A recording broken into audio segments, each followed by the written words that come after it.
ਬਲਿਹਾਰੀ ਗੁਰ ਆਪਣੇ ਦਿਉਹਾੜੀ ਸਦਵਾਰ। ਜਿਨ ਮਾਨਸ ਤੇ ਦੇਵਤੇ ਕੀਏ ਕਰਤ ਨ ਲਾਗੀ ਵਾਰ। ਤੁਧ ਆਗੈ ਅਰਦਾਸ ਹਮਾਰੀ ਜਿਉ ਪਿੰਡ ਸਭ ਤੇਰਾ। ਕਹੋ ਨਾਨਕ ਸਭ ਤੇਰੀ ਵਡਿਆਈ ਕੋਈ ਨਾਉ ਨਾ ਜਾਣੈ ਮੇਰਾ। ਕਹੋ ਨਾਨਕ ਸਭ ਤੇਰੀ ਵਡਿਆਈ ਕੋਈ ਨਾਉ ਨਾ ਜਾਣੈ ਮੇਰਾ।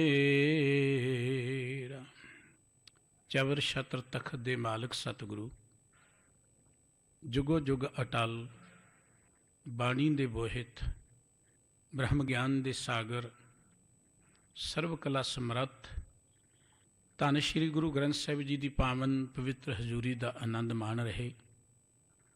ਗੁਰਬਾਣੀ ਕੀਰਤਨ ਦੇ ਰਾਹੀਂ ਪਰਮ ਪਿਤਾ ਵਾਹਿਗੁਰੂ ਜੀ ਦੇ ਪਿਆਰ ਵਿੱਚ ਜੁੜ ਬੈਠੀ ਗੁਰੂ ਸਵਾਰੀ ਸਾਧ ਸੰਗਤ ਜੀਓ, ਵਾਹਿਗੁਰੂ ਜੀ ਕਾ ਖਾਲਸਾ ਵਾਹਿਗੁਰੂ ਜੀ ਕੀ ਫਤਿਹ। ਵਾਹਿਗੁਰੂ ਜੀ ਦੀ ਬਖਸ਼ਿਸ਼ ਸਦਕਾ ਰਾਤਰੀ ਦੇ ਦੀਵਾਨ 'ਚ ਜੁੜ ਬੈਠਣ ਦਾ ਸੁਭਾਗ ਸਮਾਂ ਪ੍ਰਾਪਤ ਹੋਇਆ ਹੈ। ਗੁਰੂ ਕੇ ਕੀਰਤਨੀਆਂ ਨੇ ਗੁਰਬਾਣੀ ਦਾ ਮਨੋਹਰ ਕੀਰਤਨ ਆਪ ਜੀ ਨੂੰ ਸਰਵਣ ਕਰਾਇਆ। ਧੰਨ ਗੁਰੂ ਨਾਨਕ ਸਾਹਿਬ ਜੀ ਮਹਾਰਾਜ ਨੇ ਜਿਸ ਮਹਾਨ ਅਦੁੱਤੀ ਨਿਰਮਲ ਪੰਥ ਦੀ ਆਰੰਭਤਾ ਕੀਤੀ, ਬਾਕੀ ਗੁਰੂ ਸਾਹਿਬਾਨ ਜੀ ਨੇ ਗੁਰੂ ਕੇ ਇਸ ਮਾਰਗ ਨੂੰ ਪ੍ਰਚਾਰਿਆ, ਸੰਭਾਲਿਆ ਅਤੇ ਮਨੁੱਖਤਾ ਨੂੰ ਇਸ ਨਾਲ ਜੋੜ ਕੇ ਕਲਿਆਣਕਾਰੀ ਰਸਤਾ ਦਰਸਾਇਆ। ਗੁਰਮਤਿ ਦਾ ਮੁੱਖ ਮਕਸਦ ਮਨੁੱਖ ਨੂੰ ਬੁਰੀਆਂ ਵਾਸਨਾਵਾਂ ਤੋਂ, ਲੱਭ ਲੋਭ ਅਹੰਕਾਰ ਤ੍ਰਿਸ਼ਨਾ ਤੋਂ ਵਰਜ ਕੇ ਮਨੁੱਖ ਦੇ ਅੰਦਰ ਸਤ, ਸੰਤੋਖ, ਸਬਰ, ਸਹਿਣਸ਼ੀਲਤਾ ਪੈਦਾ ਕਰਨਾ ਹੈ। ਕੁਦਰਤ ਦਾ ਵੀ ਇੱਕ ਕਾਨੂੰਨ ਹੈ ਕਿ ਸਮੁੱਚਾ ਜੋ ਬ੍ਰਹਿਮੰਡ ਹੈ ਇਹ ਕਿਸੇ ਸੰਜਮ ਵਿੱਚ ਚੱਲ ਰਿਹਾ ਹੈ, ਇਹ ਕਿਸੇ ਸੰਤੋਖ ਵਿੱਚ ਚੱਲ ਰਿਹਾ ਹੈ। ਜਦੋਂ ਮਨੁੱਖ ਦੇ ਅੰਦਰ ਵੀ ਇਹ ਗੁਣ ਪ੍ਰਗਟ ਹੋ ਜਾਣ, ਸਤ, ਸੰਤੋਖ, ਸੰਜਮ ਪ੍ਰਗਟ ਹੋ ਜਾਏ, ਮਨੁੱਖ ਦੀ ਸਾਂਝ ਕੁਦਰਤ ਨਾਲ ਬਣ ਜਾਂਦੀ ਹੈ, ਕਰਤੇ ਨਾਲ ਬਣ ਜਾਂਦੀ ਹੈ। ਭਾਵੇਂ ਬ੍ਰਹਿਮੰਡ ਹੈ, ਭਾਵੇਂ ਮਨੁੱਖ ਹੈ, ਜਦੋਂ ਵੀ ਸਤ, ਸੰਤੋਖ, ਸੰਜਮ ਤੋਂ ਟੁੱਟਦਾ ਹੈ ਉਦੋਂ ਉਹ ਤਬਾਹ ਹੋ ਜਾਂਦਾ ਹੈ। ਬ੍ਰਹਿਮੰਡ ਦੇ ਵਿੱਚ ਕੋਈ ਵੀ ਗ੍ਰਹਿ ਹੈ, ਜਦੋਂ ਉਹ ਸੰਜਮ ਤੋਂ ਲੱਭੇ ਜਾਏਗਾ ਉਹ ਬਰਬਾਦ ਹੋ ਜਾਏਗਾ। ਮਨੁੱਖ ਦੀ ਜ਼ਿੰਦਗੀ 'ਚੋਂ ਵੀ ਸੰਜਮ ਮਿਟ ਜਾਏ, ਸੰਤੋਖ ਮਿਟ ਜਾਏ, ਮਨੁੱਖ ਦੀ ਜ਼ਿੰਦਗੀ ਦਾ ਸੁੱਖ ਬਰਬਾਦ ਹੋ ਜਾਂਦਾ ਹੈ। ਔਰ ਗੁਰੂ ਨਾਨਕ ਸਾਹਿਬ ਜੀ ਨੇ ਇਹਨਾਂ ਗੁਣਾਂ ਨੂੰ ਹੀ ਧਰਤੀ 'ਤੇ ਪ੍ਰਚਾਰਿਆ। ਗੁਰੂ ਹਾਰੇ ਸਾਹਿਬ ਜੀ ਮਹਾਰਾਜ ਦਾ ਅੱਜ ਪਾਵਨ ਪ੍ਰਕਾਸ਼ ਪੁਰਬ ਗੁਰੂ ਕੀਆਂ ਸੰਗਤਾਂ ਵੱਲੋਂ ਬੜੇ ਪਿਆਰ ਸ਼ਰਧਾ ਦੇ ਨਾਲ ਮਨਾਇਆ ਜਾ ਰਿਹਾ ਹੈ। 16 ਜਨਵਰੀ 1630 ਈਸਵੀ ਨੂੰ ਕੀਰਤਪੁਰ ਸਾਹਿਬ ਵਿੱਚ ਗੁਰੂ ਹਾਰੇ ਸਾਹਿਬ ਜੀ ਮਹਾਰਾਜ ਪ੍ਰਗਟ ਹੋਏ ਸਨ। ਗੁਰੂ ਹਰਗੋਬਿੰਦ ਸਾਹਿਬ ਜੀ ਮਹਾਰਾਜ ਦੇ 5 ਸਾਹਿਬਜ਼ਾਦੇ ਸਨ। ਵੱਡੇ ਸਨ ਬਾਬਾ ਗੁਰਦਿੱਤਾ ਜੀ, ਫਿਰ ਉਹਨਾਂ ਦੇ ਬਾਅਦ ਆਣੀ ਰਾਏ ਜੀ, ਸੂਰਜਮਲ ਜੀ, ਅਟਲ ਰਾਏ ਜੀ, ਤੇਗ ਬਹਾਦਰ ਸਾਹਿਬ ਜੀ ਮਹਾਰਾਜ।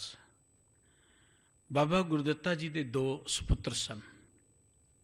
ਵੱਡੇ ਸਨ ਧੀਰਮਲ ਜੀ, ਫਿਰ ਹਰਿ ਸਾਹਿਬ ਜੀ ਮਹਾਰਾਜ।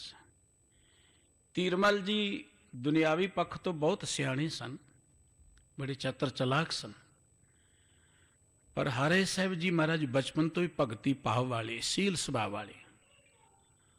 ਗੁਰੂ ਹਰਗੋਬਿੰਦ ਸਾਹਿਬ ਜੀ ਮਹਾਰਾਜ ਨੇ ਜਦੋਂ ਪਹਿਲੀ ਜੰਗ ਕੀਤੀ ਅੰਮ੍ਰਿਤਸਰ ਦੀ, ਉਸ ਤੋਂ ਬਾਅਦ ਸਤਿਗੁਰੂ ਜੀ ਨੇ ਅੰਮ੍ਰਿਤਸਰ ਸਾਹਿਬ ਜੀ ਨੂੰ ਛੱਡ ਦਿੱਤਾ, ਮੁੜ ਕੇ ਅੰਮ੍ਰਿਤਸਰ ਸਾਹਿਬ ਨਹੀਂ ਗਏ। ਉਦੋਂ ਬਾਅਦ ਹੋਰ ਜੰਗਾਂ ਵੀ ਹੋਈਆਂ। ਸਤਿਗੁਰੂ ਜੀ ਕੀਰਤਪੁਰ ਸਾਹਿਬ 'ਚ ਆ ਗਏ। ਕੀਰਤਪੁਰ ਨਗਰ ਬਾਬਾ ਗੁਰਦਿੱਤਾ ਜੀ ਨੇ ਵਸਾਇਆ ਸੀ। ਗੁਰੂ ਸਾਹਿਬ ਜੀ ਦੇ ਹੁਕਮ ਅਨੁਸਾਰ ਇਹ ਉਹ ਸਥਾਨ ਹੈ ਜਿੱਥੇ ਕਦੀ ਗੁਰੂ ਨਾਨਕ ਸਾਹਿਬ ਜੀ ਆਏ ਸਨ, ਬਾਬਾ ਬੁੱਢਣ ਸਾਹਿਬ ਜੀ ਨੂੰ ਮਿਲੇ ਸਨ। ਇਸ ਇਲਾਕੇ 'ਚ ਕੀਰਤਪੁਰ ਨਗਰ ਸਤਿਗੁਰੂ ਜੀ ਦੇ ਹੁਕਮ ਅਨੁਸਾਰ ਬਾਬਾ ਗੁਰਦਿੱਤਾ ਜੀ ਨੇ ਵਸਾਇਆ। ਸਤਿਗੁਰੂ ਗੁਰੂ ਹਰਗੋਬਿੰਦ ਸਾਹਿਬ ਜੀ ਮਹਾਰਾਜ ਜੰਗਾਂ ਤੋਂ ਵਿਹਲੇ ਹੋ ਕੇ ਇਸ ਸਥਾਨ 'ਤੇ ਆ ਕੇ ਬਿਰਾਜਮਾਨ ਹੋ ਗਏ। ਇੱਥੋਂ ਹੀ ਸਿੱਖੀ ਦਾ ਪ੍ਰਚਾਰ ਪ੍ਰਸਾਰ ਸਤਿਗੁਰੂ ਜੀ ਨੇ ਕੀਤਾ। 1644 ਈਸਵੀ ਵਿੱਚ ਗੁਰੂ ਹਰਗੋਬਿੰਦ ਸਾਹਿਬ ਜੀ ਮਹਾਰਾਜ ਨੇ ਜੋਤੀ ਜੋਤ ਸਮਾਉਣ ਤੋਂ ਪਹਿਲਾਂ ਗੁਰਤਾ ਗੱਦੀ ਦੀ ਵਡਿਆਈ ਸ੍ਰੀ ਹਰਿ ਸਾਹਿਬ ਜੀ ਨੂੰ ਬਖਸ਼ ਦਿੱਤੀ। ਹਰਿ ਸਾਹਿਬ ਜੀ ਦਾ ਬਚਪਨ ਤੋਂ ਹੀ ਗੁਰੂ ਹਰਗੋਬਿੰਦ ਸਾਹਿਬ ਜੀ ਨਾਲ ਬੜਾ ਪਿਆਰ ਸੀ। ਉਹਨਾਂ ਦਾ ਸੀਲ ਸੁਭਾਅ, ਸੰਜਮ ਵਾਲਾ ਸੁਭਾਅ, ਉਹਨਾਂ ਦੀ ਜ਼ਿੰਦਗੀ ਦੀ ਇੱਕ ਬੜੀ ਪਿਆਰੀ ਗਾਥਾ ਹੁੰਦੀ ਜੀ, ਬੜੀ ਭਾਵਪੂਰਤ ਹੈ, ਦੇਖਣ ਨੂੰ ਆਮ ਲੱਗਦੀ ਹੈ, ਪਰ ਗੁਰੂ ਹਰਿ ਸਾਹਿਬ ਜੀ ਦੀ ਸਾਰੀ ਜ਼ਿੰਦਗੀ ਉਸ ਗਾਥਾ ਦੇ ਦੁਆਲੇ ਘੁੰਮਦੀ ਹੈ। ਕੀਰਤਪੁਰ ਸਾਹਿਬ ਬੜਾ ਸੁੰਦਰ ਸ਼ਹਿਰ ਸੀ, ਬੜੇ ਇੱਥੇ ਬਾਗ ਸਨ। ਗੁਰੂ ਹਰਗੋਬਿੰਦ ਸਾਹਿਬ ਜੀ ਬਾਗ ਸੈਰ ਕਰਿਆ ਕਰਦੇ ਸਨ। ਇੱਕ ਦਿਨ ਦੀ ਗੱਲ ਹੈ, ਸਤਿਗੁਰੂ ਜੀ ਗਏ, ਹਰਿ ਸਾਹਿਬ ਜੀ ਬਾਅਦ 'ਚ ਕਾਹਲੀ ਨਾਲ ਜਾ ਰਹੇ ਨੇ ਤੇ ਕਾਹਲੀ ਨਾਲ ਉਹਨਾਂ ਦੇ ਜਾਮੇ ਨਾਲ ਲੱਗ ਕੇ ਇੱਕ ਫੁੱਲ ਟੁੱਟ ਗਿਆ। ਬੜਾ ਸੁੰਦਰ ਫੁੱਲ ਸੀ, ਖਿਲਰ ਗਿਆ ਧਰਤੀ ਤੇ ਆਪ ਜੀ ਦਾ ਸੁਭਾਅ ਬੜਾ ਸੰਵੇਦਨਸ਼ੀਲ ਸੀ, ਬੜਾ ਕੋਮਲ ਸੀ। ਆਪ ਜੀ ਕਿੰਨਾ ਚਿਰ ਉਹਨੂੰ ਦੇਖ ਕੇ ਭਾਵੁਕ ਹੋ ਕੇ ਦੇਖਦੇ ਰਹੇ, ਭਾਵੁਕ ਹੋ ਗਏ। ਇੰਨੇ ਚਿਰ ਨੂੰ ਹਰਗੋਬਿੰਦ ਸਾਹਿਬ ਸੱਚੇ ਪਾਤਸ਼ਾਹ ਜੀ ਆਏ, ਪੁੱਛਣ ਲੱਗੇ ਕਾਰਨ ਕੀ ਹੈ। ਕਹਿਣ ਲੱਗੇ ਆ ਫੁੱਲ ਟੁੱਟ ਗਿਆ ਜਾਮੇ ਨਾਲ, ਖਿਲਰ ਗਿਆ, ਖੇਰੂ ਖੇਰੂ ਹੋ ਗਿਆ। ਗੁਰੂ ਹਰਗੋਬਿੰਦ ਸਾਹਿਬ ਜੀ ਨੇ ਇੱਕ ਬਚਨ ਕਿਹਾ ਕਿ ਜੇ ਵੱਡੇ ਜਾਮੇ ਪਾਉਣੇ ਤੇ ਸੰਕੋਚ ਕੇ ਚੱਲਣਾ ਚਾਹੀਦਾ, ਸੰਜਮ ਵਿੱਚ ਚੱਲਣਾ ਚਾਹੀਦਾ। ਬਸ ਇਹ ਘਟਨਾ ਗੁਰੂ ਹਰਿ ਸਾਹਿਬ ਜੀ ਦੀ ਜ਼ਿੰਦਗੀ ਦਾ ਸਾਰ ਅੰਸ਼ ਹੈ। ਸਾਰੀ ਜ਼ਿੰਦਗੀ ਸੰਜਮ ਦੇ ਵਿੱਚ ਰਹੀ ਹੈ। ਕੁਦਰਤ ਦੇ ਅੰਦਰ ਸਭ ਕੁਝ ਹੈ, ਉਹਨੂੰ ਪ੍ਰਗਟ ਕਰਨ ਦੀ ਜਾਂਚ ਹੋਣੀ ਚਾਹੀਦੀ ਹੈ। ਜੋ ਬ੍ਰਹਿਮੰਡ 'ਚ ਹੈ ਮਨੁੱਖ ਦੇ ਅੰਦਰ ਵੀ ਹੈ। ਆਪਾਂ ਦੇਖਦੇ ਬਿਜਲੀ ਪਾਣੀ 'ਚ ਹੀ ਹੈ ਨਾ, ਪਰ ਬਿਜਲੀ ਨੂੰ ਪੈਦਾ ਕਰਨ ਦੀ ਜਾਂਚ ਹੋਣੀ ਚਾਹੀਦੀ ਹੈ। ਆਪਾਂ ਦੇਖਦੇ ਨੈਗੇਟਿਵ ਪੋਜ਼ਿਟਿਵ ਤਾਰਾਂ ਨੂੰ ਕਿਸ ਤਰੀਕੇ ਨਾਲ ਜੋੜੋ ਤੇ ਲਾਈਟ ਜਗ ਜਾਂਦੀ ਹੈ, ਪੱਖੇ ਚੱਲ ਜਾਂਦੇ ਨੇ। ਇਹ ਤਕਨੀਕ ਹੈ ਨਾ। ਬਿਲਕੁਲ ਇਸੇ ਤਰੀਕੇ ਦੇ ਨਾਲ ਗੁਰੂ ਨਾਨਕ ਦੇ ਘਰ ਨੇ ਮਨੁੱਖ ਦੇ ਅੰਦਰੋਂ ਭਗਤੀ ਦੇ ਨਾਲ ਕੋਮਲਤਾ ਤੇ ਸ਼ਕਤੀ ਦੇ ਨਾਲ ਚੜ੍ਹਦੀ ਕਲਾ। ਗੁਰੂ ਹਰਗੋਬਿੰਦ ਸਾਹਿਬ ਜੀ ਵੇਲੇ ਦੋ ਚੀਜ਼ਾਂ ਪ੍ਰਗਟ ਹੋਈਆਂ, ਕੋਮਲਤਾ ਭਗਤੀ ਦੇ ਰਾਹੀਂ, ਕੋਮਲਤਾ ਤੇ ਸ਼ਕਤੀ ਦੇ ਰਾਹੀਂ ਚੜ੍ਹਦੀ ਕਲਾ। ਇਹਨਾਂ ਦੋਵਾਂ ਦੇ ਸੁਮੇਲ ਤੋਂ ਬਿਨਾਂ ਮਨੁੱਖ ਦੀ ਜ਼ਿੰਦਗੀ ਅਧੂਰੀ ਹੈ। ਇਵੇਂ ਕਹਿ ਲਓ, ਇਹ ਇੱਕ ਬਿਜਲੀ ਪ੍ਰਗਟ ਕਰਨ ਦਾ ਤਰੀਕਾ ਹੈ। ਬਿਜਲੀ ਤਾਂ ਪ੍ਰਗਟ ਹੋ ਜਾਂਦੀ, ਪਰ ਬਿਜਲੀ ਨੂੰ ਸੰਜਮ 'ਚ ਨਾ ਰੱਖਿਆ ਜਾਏ ਤੇ ਉਹ ਵੀ ਤਬਾਹੀ ਦਾ ਕਾਰਨ ਬਣਦੀ ਹੈ। ਜਿੱਥੇ ਗੁਰੂ ਸਾਹਿਬਾਨ ਨੇ ਨਾਮ ਦੇ ਰਾਹੀਂ ਮਨੁੱਖ ਦੇ ਅੰਦਰ ਕੋਮਲਤਾ, ਰੱਬੀ ਗੁਣ ਪੈਦਾ ਕੀਤੇ, ਉੱਥੇ ਮਨੁੱਖ ਦੇ ਅੰਦਰ ਸ਼ਕਤੀ ਦੇ ਰਾਹੀਂ ਚੜ੍ਹਦੀ ਕਲਾ ਪੈਦਾ ਕੀਤੀ। ਅਧਿਆਤਮਿਕ ਤੌਰ ਤੇ ਵੀ ਮਨੁੱਖ ਨੂੰ ਉੱਚਿਆਂ ਉਠਾ ਦਿੱਤਾ, ਸਰੀਰਕ ਤੌਰ ਤੇ ਵੀ, ਸਮਾਜਿਕ ਤੌਰ ਤੇ ਵੀ, ਰਾਜਨੀਤਿਕ ਤੌਰ ਤੇ ਵੀ ਮਨੁੱਖ ਨੂੰ ਉੱਚਿਆਂ ਉਠਾ ਦਿੱਤਾ। ਸਾਡੇ ਇਸ ਮੁਲਕ ਦੀ ਗੁਲਾਮੀ ਦਾ ਇਹ ਕਾਰਨ ਸੀ। ਇੱਥੇ ਭਗਤੀ ਤੇ ਜ਼ੋਰ ਬੜਾ ਦਿੱਤਾ ਗਿਆ, ਧਰਮ ਦੀਆਂ ਗੱਲਾਂ ਬੜੀਆਂ ਕੀਤੀਆਂ ਗਈਆਂ, ਪਰ ਮਨੁੱਖ ਨੂੰ ਗ੍ਰਸਤ ਨਾਲੋਂ ਤੋੜ ਦਿੱਤਾ ਗਿਆ। ਮਨੁੱਖ ਨੂੰ ਸਮਾਜਿਕ ਜ਼ਿੰਮੇਵਾਰੀਆਂ ਤੋਂ ਭਗੌੜਾ ਬਣਾ ਦਿੱਤਾ ਗਿਆ। ਜਿਸ ਸਮਾਜ ਦੇ ਲੋਕ ਗੈਰ ਜ਼ਿੰਮੇਵਾਰ ਹੋ ਜਾਣਗੇ, ਉਹ ਮੁਲਕ ਜਿੰਨਾ ਮਰਜ਼ੀ ਅਮੀਰ ਹੋਵੇ, ਉਹ ਮੁਲਕ ਕਦੀ ਆਜ਼ਾਦ ਤੇ ਖੁਸ਼ਹਾਲ ਨਹੀਂ ਰਹਿ ਸਕਦਾ। ਗੁਰੂ ਨਾਨਕ ਦੇ ਘਰ ਨੇ ਜ਼ਿੰਮੇਵਾਰੀ ਸਿਖਾਈ ਹੈ ਕਿ ਮਨੁੱਖ ਦੀ ਆਪਣੇ ਪ੍ਰਤੀ, ਮਨੁੱਖ ਦੀ ਸਮਾਜ ਦੇ ਪ੍ਰਤੀ, ਮਨੁੱਖ ਦੀ ਪ੍ਰਮਾਤਮਾ ਦੇ ਪ੍ਰਤੀ ਜ਼ਿੰਮੇਵਾਰੀ ਕੀ ਹੈ। ਉਸ ਜ਼ਿੰਮੇਵਾਰੀ ਨੂੰ ਨਿਭਾਉਂਦਿਆਂ ਹੀ ਗੁਰੂ ਨਾਨਕ ਸਾਹਿਬ ਜੀ ਨੇ ਮਨੁੱਖਤਾ ਦੇ ਭਲੇ ਦੀ ਗੱਲ ਸ਼ੁਰੂ ਕੀਤੀ। ਕਿੰਨੇ ਕਿੰਨੇ ਲੰਬੇ ਸਫ਼ਰ ਸਤਿਗੁਰੂ ਜੀ ਨੇ ਕੀਤੇ, ਕਿੰਨੇ ਕਿੰਨੇ ਜ਼ਾਲਮ ਲੋਕਾਂ ਦੇ ਨਾਲ, ਜ਼ਰਵਾਣੇ ਲੋਕਾਂ ਦੇ ਨਾਲ, ਤਾਕਤਵਰ ਲੋਕਾਂ ਦੇ ਨਾਲ ਗੁਰੂ ਨਾਨਕ ਸਾਹਿਬ ਜੀ ਦਾ ਵਾਹ ਪਿਆ। ਗੁਰੂ ਨਾਨਕ ਸਾਹਿਬ ਜੀ ਦੇ ਇਸੇ ਮਾਰਗ ਨੂੰ ਗੁਰੂ ਹਰਗੋਬਿੰਦ ਸਾਹਿਬ ਜੀ ਵੇਲੇ ਭਗਤੀ ਤੇ ਸ਼ਕਤੀ ਦਾ ਜਦੋਂ ਸੁਮੇਲ ਪ੍ਰਾਪਤ ਹੋਇਆ, ਤੇ ਉਹ ਜਿਹੜੀਆਂ ਜ਼ਰਵਾਣਾ ਤਾਕਤ ਸਨ, ਜ਼ਬਰ ਕਰਨ ਵਾਲੀਆਂ ਤਾਕਤਾਂ, ਜਿਨ੍ਹਾਂ ਤਾਕਤਾਂ ਦੇ ਹੁਕਮ ਵਿੱਚ ਗੁਰੂ ਅਰਜਨ ਦੇਵ ਜੀ ਮਹਾਰਾਜ ਨੂੰ ਤੱਤੀ ਤਵੀ ਤੇ ਬਿਠਾ ਕੇ ਸ਼ਹੀਦ ਕਰ ਦਿੱਤਾ ਗਿਆ। ਇਹ ਇੱਕ ਸਬਰ ਦੀ ਹੱਦ ਹੈ, ਇਹਦੋਂ ਅੱਗੇ ਸਬਰ ਨਹੀਂ ਹੋ ਸਕਦਾ। ਕਿਸੇ ਇੱਕ ਮਹਾਨ ਸ਼ਖਸੀਅਤ ਨੂੰ, ਗੁਰੂ ਅਰਜਨ ਦੇਵ ਜੀ ਕੋ ਮਾਮੂਲੀ ਹਸਤੀ ਨਹੀਂ ਸਨ, ਮਨੁੱਖਤਾ ਦੇ ਨਾਲ ਉਹਨਾਂ ਦਾ ਕਿੰਨਾ ਪਿਆਰ ਸੀ, ਮਨੁੱਖਤਾ ਦੇ ਪ੍ਰਤੀ ਉਹ ਕਿੰਨਾ ਮਨੁੱਖਤਾ ਦੇ ਦੁੱਖ ਨੂੰ ਮਹਿਸੂਸ ਕਰਦੇ ਸਨ। ਉਹਨਾਂ ਦਾ ਜੀਵਨ ਇਤਿਹਾਸ ਪੜ੍ਹੀ, ਅਕਬਰ ਵਰਗੇ ਸਤਿਗੁਰੂ ਜੀ ਦੇ ਅੱਗੇ ਝੁਕਦੇ ਸਨ। ਲੇਕਿਨ ਕੇਵਲ ਕੁਝ ਲੋਕਾਂ ਦੀ ਚੁੱਕ ਵਿੱਚ ਆ ਕੇ ਮੁਤਸਵੀ ਹਕੂਮਤ ਨੇ ਗੁਰੂ ਅਰਜਨ ਦੇਵ ਜੀ ਮਹਾਰਾਜ ਨੂੰ ਤੱਤੀ ਤਵੀ ਤੇ ਬਿਠਾ ਕੇ ਸਾੜ ਕੇ ਸ਼ਹੀਦ ਕਰ ਦਿੱਤਾ। ਗੁਰੂ ਹਰਗੋਬਿੰਦ ਸਾਹਿਬ ਜੀ ਮਹਾਰਾਜ ਦੀ ਅਗਵਾਈ ਪੰਜਾਬ ਦੇ ਲੋਕਾਂ ਨੂੰ ਮਿਲੀ, ਤੇ ਗੁਰੂ ਹਰਗੋਬਿੰਦ ਸਾਹਿਬ ਜੀ ਦੀ ਅਗਵਾਈ ਵਿੱਚ ਭਗਤੀ ਸ਼ਕਤੀ ਦਾ ਸੁਮੇਲ ਪ੍ਰਗਟ ਹੋਇਆ। ਉਹ ਜ਼ਾਲਮ ਤਾਕਤਾਂ ਨੂੰ ਸਤਿਗੁਰੂ ਜੀ ਨੇ ਭਾਜੜ ਪਾ ਦਿੱਤੀ। ਪੰਜਾਬ ਦੇ ਲੋਕਾਂ ਨੂੰ ਇੱਕ ਆਜ਼ਾਦੀ ਦੀ ਕਿਰਨ ਨਜ਼ਰ ਆਈ। ਲੇਕਿਨ ਗੁਰੂ ਸਾਹਿਬ ਜੀ ਦੀ ਇਹ ਸ਼ਕਤੀ ਲੋਕਾਂ ਨੂੰ ਡਰਾਉਣ ਲਈ ਨਹੀਂ ਸੀ, ਇਹ ਲੋਕਾਂ ਤੇ ਕਬਜ਼ੇ ਕਰਨ ਲਈ ਨਹੀਂ ਸੀ, ਇਹ ਕੇਵਲ ਜ਼ਾਲਮ ਦੇ ਜ਼ਬਰ ਤੋਂ ਬਚਾਉਣ ਦੇ ਲਈ ਸੀ। ਦੁਨੀਆ ਨੂੰ ਇਹ ਦੱਸਣ ਦੇ ਲਈ ਕਿ ਇਹ ਸ਼ਕਤੀ ਮੱਲਾਂ ਮਾਰਨ ਲਈ ਨਹੀਂ ਹੈ, ਇਹ ਸ਼ਕਤੀ ਲੋਕਾਂ ਨੂੰ ਡਰਾਉਣ ਲਈ ਨਹੀਂ ਹੈ, ਇਹ ਲੋਕਾਂ ਦੇ ਡਰ ਨੂੰ ਦੂਰ ਕਰਨ ਦੇ ਲਈ ਹੈ। ਗੁਰੂ ਹਰਿ ਸਾਹਿਬ ਜੀ ਜਿਸ ਵੇਲੇ ਗੁਰਗੱਦੀ ਤੇ ਬੈਠੇ, ਸਤਿਗੁਰੂ ਜੀ ਨੇ ਉਚੇਚੇ ਤੌਰ ਤੇ ਇੱਕ ਹੁਕਮ ਕੀਤਾ, ਫੌਜ ਰੱਖਣੀ ਹੈ ਪਰ ਲੜਾਈ ਨਹੀਂ ਕਰਨੀ। ਵੈਸੇ ਵੀ ਗੁਰੂ ਹਰਗੋਬਿੰਦ ਸਾਹਿਬ ਜੀ ਦਾ ਇਤਿਹਾਸ ਪੜ੍ਹੀਏ, ਸਤਿਗੁਰੂ ਜੀ ਨੇ ਕਦੀ ਵੀ ਕਿਸੇ ਦੇ ਨਾਲ ਲੜਾਈ ਆਪ ਨਹੀਂ ਕੀਤੀ, ਕਿਸੇ ਤੇ ਹਮਲਾ ਨਹੀਂ ਕੀਤਾ। ਇਵੇਂ ਕਹਿ ਲਓ ਕਿ ਕਿਸੇ ਤੇ ਹਮਲਾਵਰ ਹੋ ਕੇ ਕੋਈ ਮੱਲ ਮਾਰਨ ਲਈ, ਕਿਸੇ ਨੂੰ ਮਾਰਨ ਲਈ ਗੁਰੂ ਹਰਗੋਬਿੰਦ ਸਾਹਿਬ ਜੀ ਨਹੀਂ ਗਏ। ਕੋਈ ਚੜ ਕੇ ਆ ਗਿਆ ਹੈ ਤੇ ਉਹਦੇ ਤੋਂ ਬਚਾਅ ਲਈ ਸਤਿਗੁਰੂ ਜੀ ਨੇ ਹਥਿਆਰ ਉਠਾਏ। ਸਤਿਗੁਰੂ ਜੀ ਨੂੰ ਉਚੇਚੇ ਤੌਰ ਤੇ ਇੱਕ ਹੁਕਮ ਕਰਤਾ, ਫੌਜ ਰੱਖਣੀ ਹੈ, ਲੜਾਈ ਨਹੀਂ ਕਰਨੀ। ਜਿਹਨੂੰ ਆਪਾਂ ਕਹਿੰਦੇ ਨਾ ਨਾਮ ਮਿਲਵਰਤਨ ਲਹਿਰ, ਇਹਨੂੰ ਆਰੰਭ ਕਰਨ ਵਾਲੇ ਨੇ ਗੁਰੂ ਹਰਿ ਸਾਹਿਬ ਜੀ ਮਹਾਰਾਜ। ਸਭ ਤੋਂ ਪਹਿਲਾਂ ਹਕੂਮਤ ਦੇ ਨਾਲ ਕੋਈ ਮੇਲ ਜੋਲ ਹੀ ਨਹੀਂ ਰੱਖਣਾ। ਜਿਹੜੀ ਹਕੂਮਤ ਸੱਚ ਸੁਣ ਕੇ ਰਾਜੀ ਨਹੀਂ ਹੈ, ਜਿਹੜੀ ਹਕੂਮਤ ਕੇਵਲ ਕੱਚੇ ਕੰਨਾਂ ਦੀ ਹੈ, ਲੋਕਾਂ ਦੀਆਂ ਚੁਗਲੀਆਂ ਸੁਣ ਕੇ ਹੀ ਫੈਸਲੇ ਕਰਦੀ ਹੈ, ਉਸ ਹਕੂਮਤ ਨਾਲ ਸਾਡਾ ਤਾਲਮੇਲ ਹੀ ਕੋਈ ਨਹੀਂ। ਇਹ ਬੜਾ ਵੱਡਾ ਫੈਸਲਾ ਸੀ ਗੁਰੂ ਹਰਿ ਸਾਹਿਬ ਜੀ ਮਹਾਰਾਜ ਦਾ, ਕੋਈ ਮੇਲ ਨਹੀਂ ਰੱਖਣਾ ਸੀ। ਗੁਰੂ ਹਰਿ ਸਾਹਿਬ ਜੀ ਮਹਾਰਾਜ ਕੀਰਤਪੁਰ ਸਾਹਿਬ ਜੀ ਵਿੱਚ ਬੈਠ ਕੇ ਸਿੱਖੀ ਦਾ ਪ੍ਰਚਾਰ ਕਰਦੇ ਰਹੇ। ਆਪ ਜੀ ਨੇ ਪਿੰਡਾਂ ਨਗਰਾਂ 'ਚ ਵਿਚਰ ਕੇ ਬਹੁਤ ਸਿੱਖੀ ਦਾ ਪ੍ਰਚਾਰ ਕੀਤਾ। ਹੁਸ਼ਿਆਰਪੁਰ ਦੇ ਇਲਾਕੇ 'ਚ ਹੁੰਦੇ ਹੋਏ ਸਤਿਗੁਰੂ ਜੀ ਅੰਮ੍ਰਿਤਸਰ ਤੱਕ, ਨਨਕਾਣਾ ਸਾਹਿਬ ਤੱਕ। ਕਸ਼ਮੀਰ ਦੇ ਇਲਾਕੇ ਵਿੱਚ ਬਿਮਾਰੀ ਫੈਲ ਗਈ, ਗੁਰੂ ਹਰਿ ਸਾਹਿਬ ਜੀ ਭੱਜੇ ਗਏ ਉਹਨਾਂ ਦੀ ਮਦਦ ਦੇ ਲਈ। ਪੰਜਾਬ 'ਚ 3 ਵੇਰਾਂ ਕਾਲ ਪਿਆ। ਇੱਕ ਵਾਰੀ ਗੁਰੂ ਅਰਜਨ ਦੇਵ ਜੀ ਮਹਾਰਾਜ ਵੇਲੇ ਵੀ ਪਿਆ ਸੀ, ਗੁਰੂ ਹਰਿ ਸਾਹਿਬ ਜੀ ਮਹਾਰਾਜ ਵੇਲੇ ਵੀ ਪਿਆ। ਹਕੂਮਤ ਨੇ ਕੋਈ ਬਹੁਤੀ ਵੱਡੀ ਮਦਦ ਨਹੀਂ ਕੀਤੀ। ਇਤਿਹਾਸ ਕਹਿੰਦਾ ਕਿ 4,000 ਰੁਪਈਆ ਦੇ ਕੇ ਕੁਝ ਥਾਵਾਂ ਤੇ ਛੋਟੇ ਛੋਟੇ ਲੰਗਰ ਲਗਾ ਦਿੱਤੇ ਗਏ, ਬਸ ਇੰਨੀ ਕੁ ਮਦਦ। ਪਰ ਇਸ ਸਮੇਂ ਮਦਦ ਕੀਤੀ ਗੁਰੂ ਨਾਨਕ ਦੇ ਘਰ ਨੇ।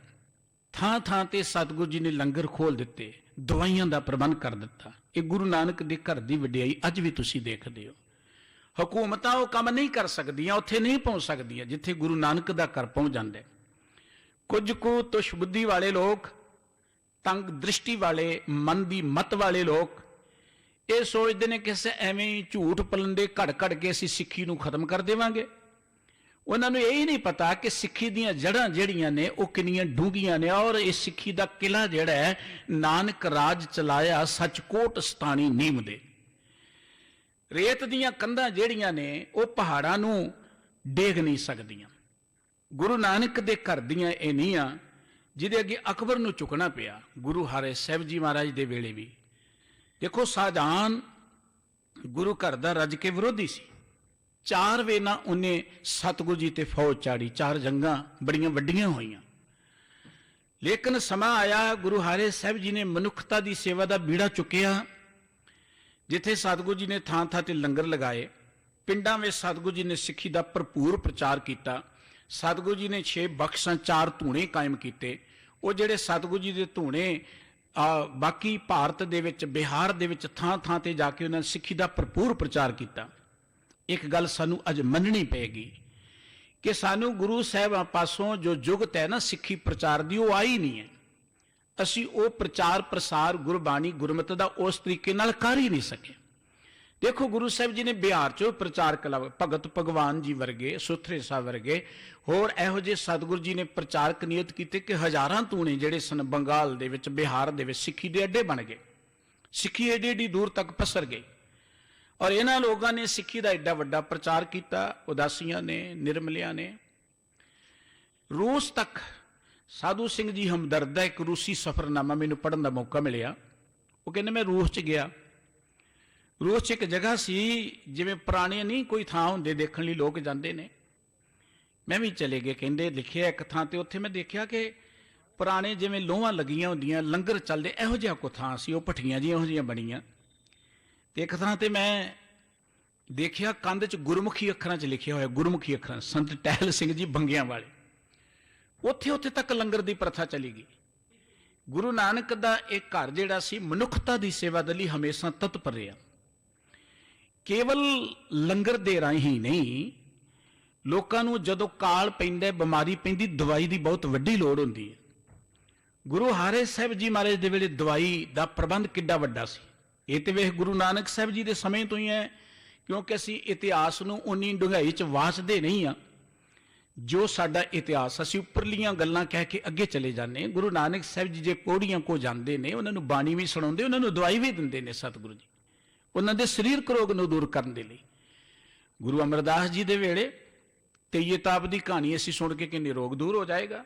ਭਾਈ ਲਾਲੋ ਬਹੁਤ ਵੱਡੇ ਵੈਦ ਸਨ, ਉਹ ਕੋ ਮਾਮੂਲੀ ਨਹੀਂ ਸਨ। ਜਿਹੜਾ ਕਹਿੰਦੇ ਕਿ ਤੀਆ ਤਾਪ ਉਹਨਾਂ ਕਾਬੂ ਕੀਤਾ, ਉਹ ਐਕਸਪਰਟ ਸਨ ਤੀਏ ਤਾਪ ਦੇ। ਔਰ ਇਸੇ ਤਰੀਕੇ ਦੇ ਨਾਲ ਗੁਰੂ ਹਾਰੇ ਸਾਹਿਬ ਜੀ ਮਹਾਰਾਜ ਵੇਲੇ ਕੀਰਤਪੁਰ ਸਾਹਿਬ ਦਾ ਦਵਾਖਾਨਾ, ਜਿੱਥੋਂ ਰੋਗੀਆਂ ਨੂੰ ਦਵਾਈਆਂ ਮਿਲਦੀਆਂ ਨੇ। ਇਹਦੋਂ ਵੱਡੀ ਉਦਾਹਰਨ ਕਿ ਉਹ ਸਰਦੀ ਦਾਰਾ ਸ਼ਿਕੋ ਬਿਮਾਰ ਪੈ ਗਿਆ। ਦਾਰਾ ਸ਼ਿਕੋ ਪੰਜਾਬ ਦਾ ਗਵਰਨਰ ਸੀ, ਬਾਅਦ ਵਿੱਚ ਬਣਿਆ। ਔਰ ਦਾਰਾ ਸ਼ਿਕੋ ਬਹੁਤ ਚੰਗੇ ਸੁਭਾਅ ਦਾ ਸੀ, ਭਗਤੀ ਭਾਵ ਵਾਲਾ ਸੀ, ਫੀਰਾਂ ਫਕੀਰਾਂ ਦੇ ਨਾਲ ਉਹਦੀ ਮਿਲ ਬੈਠਣੀ ਸੀ। ਕਿੰਨਾ ਚਿਰ ਉਹ ਪੰਜਾਬ ਦਾ ਗਵਰਨਰ ਰਿਹਾ ਔਰ ਉਹਨੇ ਪੰਜਾਬ ਦੇ ਹਾਲਾਤ ਚੰਗੀ ਤਰ੍ਹਾਂ ਦੇਖੇ। ਔਰ ਇੱਕ ਗੱਲ ਚੇਤੇ ਰੱਖਣਾ, ਉਹਨਾਂ ਸਮਿਆਂ 'ਚ ਮੁਗਲਿਆ ਹਕੂਮਤ ਦੀ CID ਦਾ ਪ੍ਰਬੰਧ ਬਹੁਤ ਵੱਡਾ ਸੀ, ਬੜਾ ਤਗੜਾ ਸੀ ਪ੍ਰਬੰਧ CID ਦਾ। ਖੁਫੀਆ ਏਜੰਸੀ ਬੜੀ ਤਗੜੀ ਸੀ ਉਹਨਾਂ ਦੀ। ਉਹ ਖੁਫੀਆ ਤੰਤਰ ਵੀ ਉਹਨਾਂ ਨੂੰ ਰਿਪੋਰਟਾਂ ਦਿੰਦਾ ਸੀ। ਗੁਰੂ ਹਾਰੇ ਸਾਹਿਬ ਜੀ ਨੇ ਜੋ ਸੇਵਾ ਕੀਤੀ, ਉਹਦੀਆਂ ਰਿਪੋਰਟਾਂ ਹਕੂਮਤ ਤੱਕ ਆਖਰ ਪਹੁੰਚਦੀਆਂ ਸਨ ਕਿ ਕਿਵੇਂ ਲੋਕਾਂ ਦੀ ਸੰਭਾਲ ਕੀਤੀ ਹੈ, ਕਿਵੇਂ ਲੋਕਾਂ ਨੂੰ ਦਵਾਈਆਂ ਦਿੱਤੀਆਂ ਨੇ। ਦਾਰਾ ਸ਼ਿਕੋ ਬਿਮਾਰ ਪੈ ਗਿਆ। ਉਹਦੀ ਬਿਮਾਰੀ ਦਾ ਕਾਰਨ ਇਹ ਸੀ, ਆਪਾਂ ਦੇਖਦੇ ਹਾਂ ਜਿਹੜੇ ਵੱਡੇ ਘਰਾਣੇ ਹੁੰਦੇ ਨੇ, ਉਹਨਾਂ 'ਚ ਬੜੇ ਵੈਰ ਵਿਰੋਧ ਹੁੰਦੇ ਨੇ, ਦੇਖਣ ਨੂੰ ਬੜਾ ਸੋਹਣਾ ਲੱਗਦਾ। ਅੱਜ ਵਾਲਿਆਂ ਦਾ ਵੀ ਉਹੀ ਹਾਲ ਹੈ। ਅੱਜ ਵਾਲੇ ਵੀ ਪਿਓ ਪੁੱਤਰ ਨੂੰ ਮਾਰਨ ਲਈ ਤਿਆਰ ਹੈ, ਪੁੱਤਰ ਪਿਓ ਨੂੰ ਮਾਰਨ ਲਈ ਤਿਆਰ ਹੈ। ਅੰਦਰ ਬਾਹਰੋਂ ਹੀ ਨਜ਼ਰ ਆਉਂਦਾ, ਬਹੁਤ ਵਧੀਆ। ਔਰੰਗਜ਼ੇਬ ਨੇ ਦਾਰਾ ਸ਼ਿਕੋ ਨੂੰ ਸ਼ੇਰ ਦੀ ਮੁੱਛ ਦਾ ਵਾਲ ਖਾਣੇ 'ਚ ਪਾ ਕੇ ਖਵਾ ਦਿੱਤਾ। ਕਾਰਨ ਕਿ ਸ਼ਾਹਜਹਾਨ ਦਾਰਾ ਸ਼ਿਕੋ ਨੂੰ ਬਹੁਤ ਪਿਆਰ ਕਰਦਾ ਸੀ। ਦਾਰਾ ਸ਼ਿਕੋ ਬੜਾ ਇੰਟੈਲੀਜੈਂਟ ਸੀ, ਇਨਸਾਫ ਪਸੰਦ ਸੀ, ਇਨਸਾਫ ਕਰਨ ਵਾਲਾ ਸੀ, ਪਰ ਉਹ ਅੰਦਰੋਂ ਸੂਰਮਾ ਨਹੀਂ ਸੀ, ਬਹਾਦਰ ਨਹੀਂ ਸੀ। ਲੇਕਿਨ ਔਰੰਗਜ਼ੇਬ ਅੰਦਰੋਂ ਕਠੋਰ ਸੀ। ਔਰੰਗਜ਼ੇਬ ਨੇ ਧੋਖੇ ਦੇ ਨਾਲ ਉਹਨੂੰ ਖਵਾਤਾ, ਬਿਮਾਰ ਹੋ ਗਿਆ। ਉਹਦਾ ਇਲਾਜ ਕਿਤੇ ਹੋ ਨਹੀਂ ਰਿਹਾ। ਸ਼ਾਹੀ ਹਕੀਮਾਂ ਨੇ ਕਹਿਤਾ ਇਹਦਾ ਇਲਾਜ ਇੱਦਾਂ ਨਹੀਂ ਹੋ ਸਕਦਾ, ਇਹਦੇ ਲਈ ਦਵਾਈ ਨਹੀਂ ਤੁਹਾਨੂੰ ਮਿਲ ਸਕਦੀ। ਆਖਰ ਕਰਦਿਆਂ ਉਹਨਾਂ ਦੇ ਅਹਿਲਕਾਰਾਂ ਨੇ ਦੱਸ ਪਈ ਕਿ ਦਵਾਈ ਮਿਲ ਸਕਦੀ ਗੁਰੂ ਹਰਿਰਾਏ ਸਾਹਿਬ ਜੀ ਦੇ ਦਵਾਖਾਨੇ ਵਿੱਚ। ਹੁਣ ਤੁਸੀਂ ਸੋਚੋ ਕਿ ਕਿੱਡਾ ਵੱਡਾ ਉਹ ਪ੍ਰਬੰਧ ਹੋਏਗਾ, ਕਿੰਨੀਆਂ ਕੀਮਤੀ ਚੀਜ਼ਾਂ ਸਤਿਗੁਰੂ ਜੀ ਕੋਲ ਹੋਣਗੀਆਂ। 10 ਤੋਲੇ ਦੀ ਹਰਨ ਚਾਹੀਦੀ ਹੈ, 1 ਮਾਸੇ ਦਾ ਲੌਗ ਚਾਹੀਦਾ ਹੈ, ਇਹ ਕੋਈ ਖਾਸ ਦਵਾਈ ਹੋਏਗੀ ਉਸ ਵੇਲੇ ਦੀ। ਉਸ ਵੇਲੇ ਔਰੰਗਜ਼ੇਬ ਨੇ ਆਪਣੇ ਹਲਕਾਰੇ ਨੂੰ ਸਤਿਗੁਰੂ ਜੀ ਕੋਲ ਭੇਜਿਆ। ਚਿੱਠੀ ਨਾਲ ਸ਼ਾਹਜਹਾਨ ਨੇ ਚਿੱਠੀ ਵੀ ਭੇਜੀ ਹੈ, ਨਾਲ ਫਰਿਆਦ ਕੀਤੀ ਕਿ ਦਾਰਾ ਸ਼ਿਕੋ ਜਿਹੜਾ ਹੈ ਭਗਤੀ ਭਾਵ ਵਾਲਾ ਹੈ, ਇਹ ਬਿਮਾਰ ਹੈ, ਇਹਦੀ ਮਦਦ ਕਰੋ। ਗੁਰੂ ਹਾਰੇ ਸਾਹਿਬ ਜੀ ਮਹਾਰਾਜ ਨਿਰਵੈਰ ਸਨ। ਗੁਰੂ ਦਾ ਘਰ ਵੈਸੇ ਵੀ ਨਿਰਵੈਰ ਹੈ। ਸਤਿਗੁਰੂ ਸਭਨਾਂ ਦਾ ਭਲਾ ਮਨਾਏਂਦਾ। ਸਤਿਗੁਰੂ ਜੀ ਨੇ ਗੱਲ ਹੀ ਸਰਬੱਤ ਦੇ ਭਲੇ ਦੀ ਕੀਤੀ ਹੈ। ਵੈਸੇ ਵੀ ਦਾਰਾ ਸ਼ਿਕੋ ਬੜਾ ਨੇਕ ਵਿਅਕਤੀ ਸੀ। ਗੁਰੂ ਘਰ 'ਚੋਂ ਦਵਾਈ ਮਿਲੀ, ਦਾਰਾ ਸ਼ਿਕੋ ਠੀਕ ਹੋ ਗਿਆ, ਤੰਦਰੁਸਤ ਹੋ ਗਿਆ। ਇਹ ਉਦਾਹਰਣ ਹੈ ਕਿ ਐਡਾ ਵੱਡਾ ਪ੍ਰਬੰਧ ਉਦੋਂ ਸਤਿਗੁਰੂ ਜੀ ਦੇ ਕੋਲ ਮੈਡੀਕਲ ਪੱਖ ਤੋਂ ਹੈਗਾ ਸੀ। ਗੁਰੂ ਹਾਰੇ ਸਾਹਿਬ ਜੀ ਮਹਾਰਾਜ ਨੇ ਮਾਲਵੇ ਦੀ ਧਰਤੀ ਤੇ ਬਹੁਤ ਪ੍ਰਚਾਰ ਕੀਤਾ ਸਿੱਖੀ ਦਾ। ਭਾਈ ਫੇਰੂਜ਼ ਸਾਹਿਬ ਵਰਗਿਆਂ ਦੀ ਇੱਧਰ ਡਿਊਟੀ ਲਗਾਈ। ਮਹਾਰਾਜ ਦੇ ਇਲਾਕੇ ਸਤਿਗੁਰੂ ਸੱਚੇ ਪਾਤਸ਼ਾਹ ਜੀ ਨੂੰ ਫੂਲ ਮਹਾਰਾਜ ਕਹਿੰਦੇ ਨੇ। ਇਸ ਇਲਾਕੇ 'ਚ ਹੀ ਭਾਈ ਮੋਹਨ ਦਾ ਪੁੱਤਰ ਤਲੋਕਾ ਸਤਿਗੁਰੂ ਜੀ ਨੂੰ ਮਿਲਿਆ। ਆਪਣੇ 2 ਭਤੀਜੇ ਨੂੰ ਨਾਲ ਲੈ ਕੇ ਕਾਲੇ ਖਾਂ ਜਿਹੜਾ ਸੀ ਲੈ ਕੇ ਮਿਲਿਆ ਫੂਲ ਤੇ ਸੰਦਲੀ ਨੂੰ। ਉਹ ਬੱਚੇ ਸਨ, ਸਤਿਗੁਰੂ ਜੀ ਦੇ ਕੋਲ ਆ ਕੇ ਆਪਣੇ ਪੇਟ ਤੇ ਹੱਥ ਮਾਰਨ ਲੱਗ ਪਏ। ਸਤਿਗੁਰੂ ਜੀ ਕਹਿੰਦੇ ਕੀ ਮੰਗਦੇ ਕਾਲਿਆ? ਕਹਿਣ ਲੱਗਾ ਜੀ ਰੋਟੀ ਮੰਗਦੇ, ਯਤੀਮ ਨੇ, ਭੁੱਖਣ ਭਾਣੇ ਨੇ। ਤੇ ਸਤਿਗੁਰੂ ਜੀ ਨੇ ਹੱਸ ਕੇ ਕਿਹਾ ਸੀ ਇਹਨਾਂ ਦੇ ਘੋੜੇ ਤੇ ਜਮਨਾ ਤੱਕ ਪਾਣੀ ਪੀਣਗੇ। ਔਰ ਗੁਰੂ ਕੇ ਬਚਨ ਸੱਤ ਹੋਏ। ਅਜਨੀਆਂ ਰਿਆਸਤਾਂ ਨੇ ਨਾਭਾ, ਪਟਿਆਲਾ, ਜੀਂਦ ਦੀਆਂ ਰਿਆਸਤਾਂ ਉਹਨਾਂ 'ਚ ਹੋਈਆਂ। ਔਰ ਉਹ ਜੀਂਦ ਦਾ ਹੀ ਦੋਹਤਰਾ ਸੀ ਮਹਾਰਾਜਾ ਰਣਜੀਤ ਸਿੰਘ, ਸਰਦਾਰ ਗਜਪਤ ਸਿੰਘ ਦਾ ਦੋਹਤਰਾ ਸੀ ਮਹਾਰਾਜਾ ਰਣਜੀਤ ਸਿੰਘ ਜੀਂਦਪਤ ਦਾ। ਔਰ ਇਸੇ ਤਰੀਕੇ ਨਾਲ ਗੁਰੂ ਹਾਰੇ ਸਾਹਿਬ ਜੀ ਮਹਾਰਾਜ ਨੇ ਜਿੱਥੇ ਫਿਰ ਕੇ ਦੂਰ ਦੁਰਾਡੇ ਸਿੱਖੀ ਦਾ ਪ੍ਰਚਾਰ ਕੀਤਾ, ਕਿਉਂਕਿ ਇਹ ਉਹ ਸਮਾਂ ਸੀ, ਸ਼ਾਂਤਮਈ ਸਮਾਂ ਸੀ।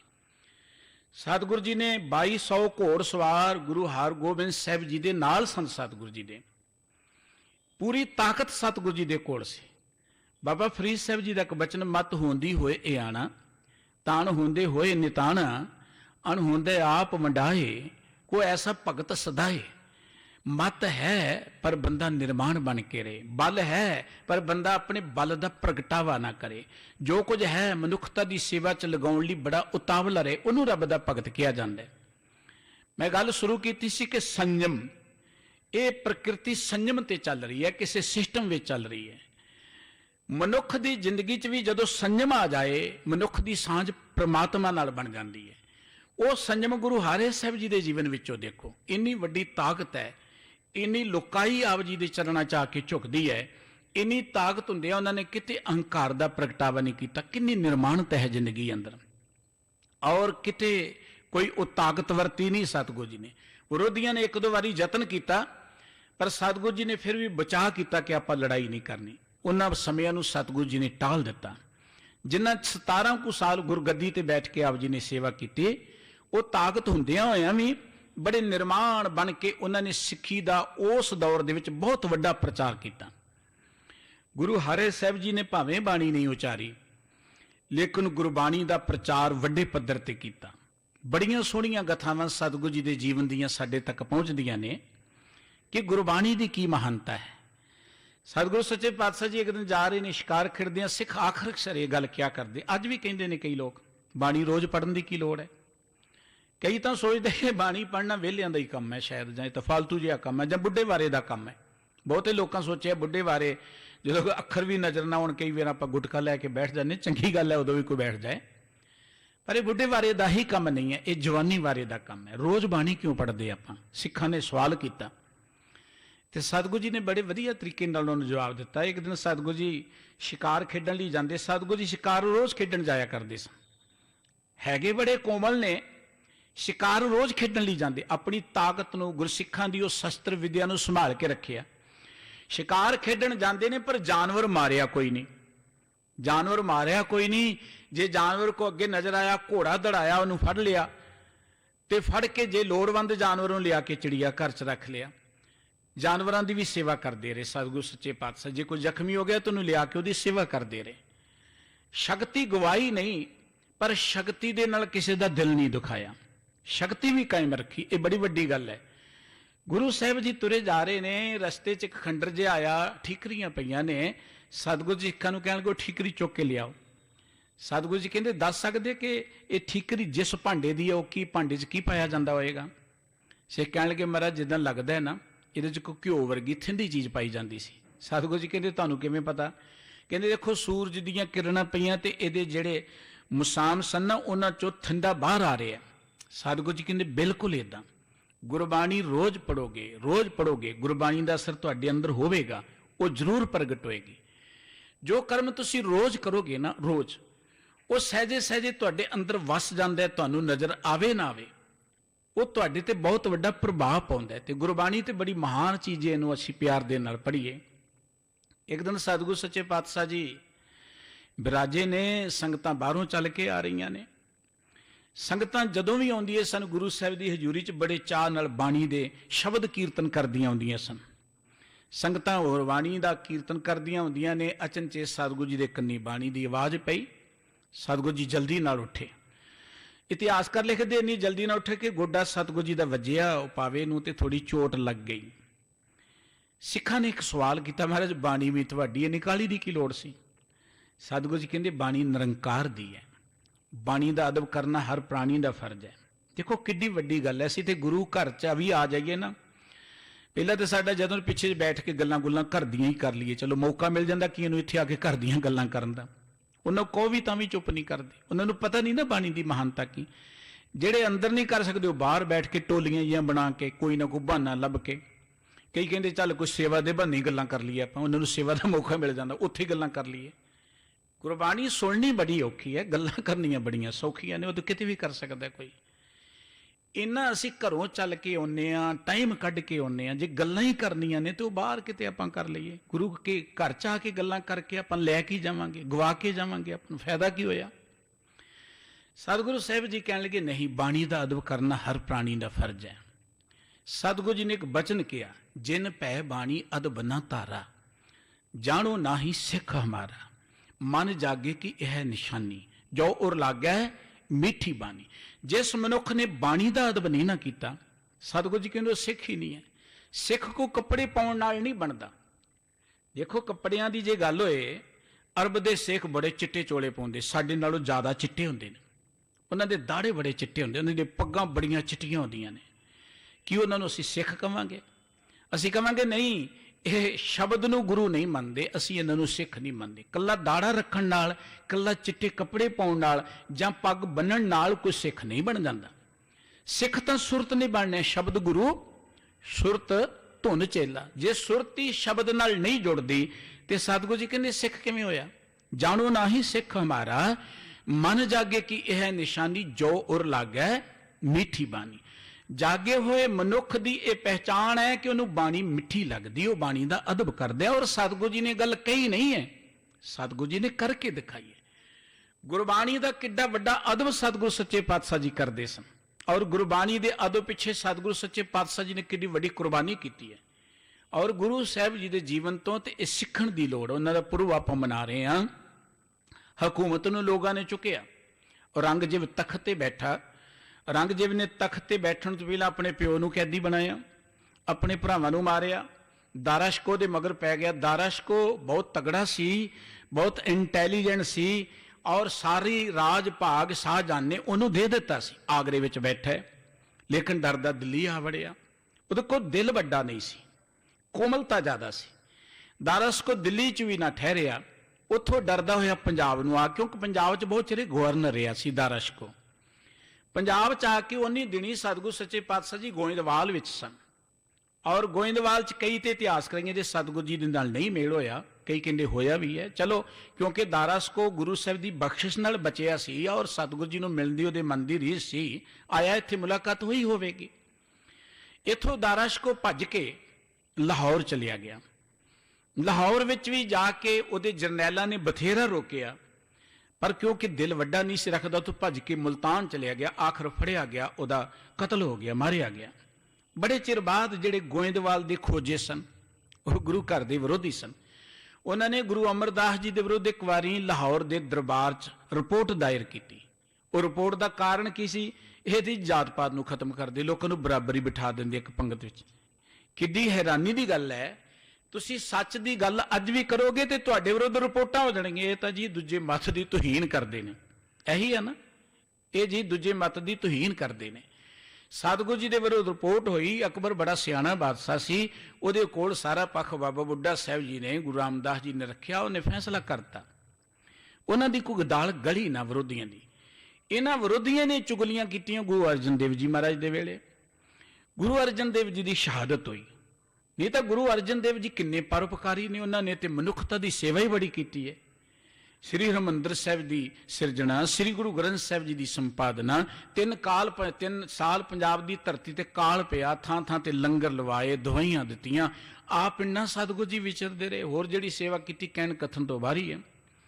ਪਰ ਇਹੋ ਜੀ ਮਹਾਨ ਪਰਉਪਕਾਰੀ ਹਸਤੀ ਦੇ ਉੱਪਰ ਏਡਾ ਵੱਡਾ ਜ਼ੁਲਮ ਕਿ ਉਹਨਾਂ ਨੂੰ ਤੱਤੀ ਤਵੀ ਤੇ ਬਿਠਾ ਤੇ ਸਾੜ ਦਿੱਤਾ, ਉਹਦਾ ਸਿਰਫ ਕਾਰਨ ਮੁਤਸਬੀ ਨੀਤੀ ਸੀ, ਲੋਕਾਂ ਦੀ ਚੁੱਕ ਸੀ।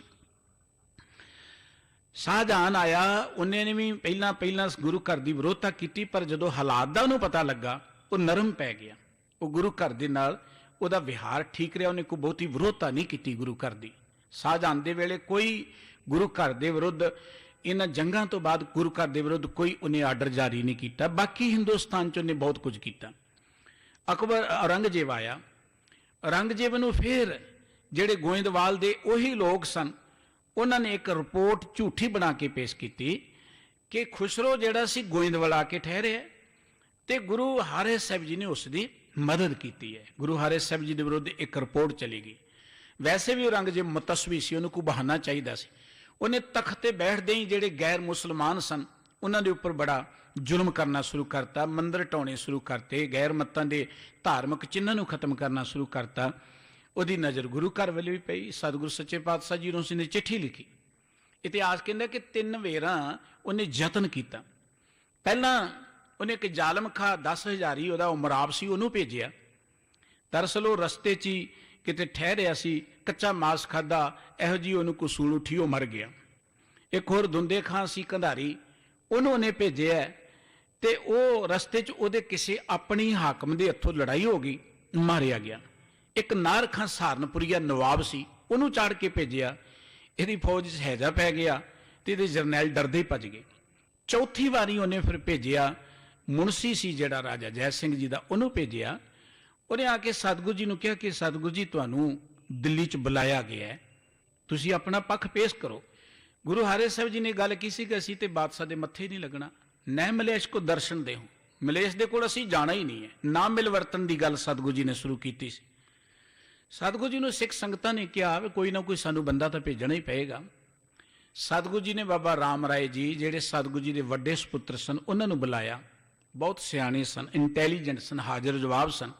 ਨਾਲ ਇੱਕ ਗੱਲ ਕਹੀ ਕਿ ਤੁਹਾਡੇ ਤੇ ਗੁਰੂ ਦੀ ਬਖਸ਼ਿਸ਼ ਰਹੇਗੀ ਔਰ ਤੁਸੀਂ ਝੁਕਣਾ ਨਹੀਂ ਹੈ, ਗੁਰੂ ਘਰ ਦੇ ਪੱਖ ਨੂੰ ਬੜੀ ਸਹਿਨਸ਼ੀਲਤਾ ਦੇ ਨਾਲ ਰੱਖਣਾ ਹੈ, ਸੰਤੋਖ ਵਿੱਚ ਰਹਿਣਾ। ਇਹ ਕਹਿ ਕੇ ਸਤਿਗੁਰੂ ਜੀ ਨੇ ਦਿੱਲੀ ਨੂੰ ਤੋਰ ਦਿੱਤਾ। ਰਾਮ ਰਾਏ ਦਿੱਲੀ ਗਿਆ। ਦਿੱਲੀ ਦੀ ਚਮਕ ਦਮਕ ਇਹੋ ਜਿਹੀ, ਵੱਡੇ ਵੱਡੇ ਡੋਲ ਜਾਂਦੇ ਨੇ ਉੱਥੇ ਜਾ ਕੇ। ਔਰ ਔਰੰਗਜ਼ੇਬ ਨੇ, ਕਿਉਂਕਿ ਬਾਬਾ ਰਾਮ ਰਾਏ ਜੀ ਬਹੁਤ ਹਾਜ਼ਰ ਜਵਾਬ ਸਨ, ਬੜੇ ਸਿਆਣੇ ਸਨ, ਉਹਨਾਂ ਦੀ ਲਿਆਕਤ ਨੂੰ ਦੇਖ ਕੇ ਔਰੰਗਜ਼ੇਬ ਬੜਾ ਪ੍ਰਭਾਵਿਤ ਹੁੰਦਾ ਸੀ।